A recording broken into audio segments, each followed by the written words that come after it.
Good morning, League. Congratulations to those of you that have made the playoffs. It's a truly remarkable achievement. Condolences to those that did not, Coy, and you're welcome to those that did because of me, Eli. So I've been given a script here to do the recap because one of our league members made a promise he couldn't keep. But I'm just gonna kind of go off the script. So yeah, so here we go. Hello, Fire Flames. This is Peggy Sanchez, mother of Val and Roxanne, here with the Week 13 recap. Our top story tonight is the matchup between the Carisas, which is what Eli named his team, and the Jacksonville Jaguars, which is what Max in quotes Shadig named his team. By defeating Max and outscoring a losing Team Snoopy, the Carisas have slid into the playoffs for the 4th year in a row. Congratulations, Eli. You will always be my favorite son by default. In our next game, we saw the Content Kings lose to Andrew Lucky China by a margin of 0.9 points, or as I like to call it, 7 carries for Trent Richardson. Ryan Tannehill was unable to throw a touchdown pass against the worst secondary in the NFL, thereby sealing Jacob Spade as the 3rd seed and Julian as the 4th. The boys from Agrabah sent Team Snoopy to T-Jack Purgatory as Henry solidified his 2nd season in a row as the 1st seed. Pun of this league doesn't take itself seriously. Coy misses the playoffs at 6-7, which is a darn shame. Really makes you think that he should have avoided creating all the drama surrounding the draft. Boy! Oh well. In one of the highest scoring weeks this season, the team that must not be named in West St. Paul's Somebody Tolzien gave us a refreshingly defensive matchup.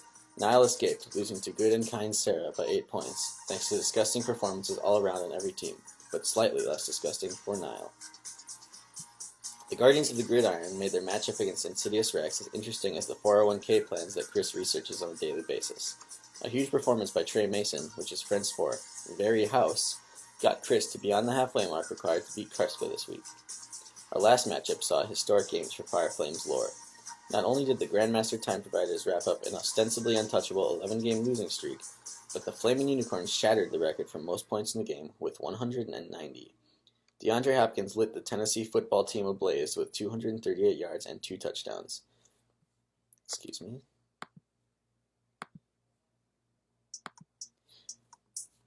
Kobe Fleener politely stood around while no one covered him, and Calvin Johnson straight up disrespected the Bears secondary.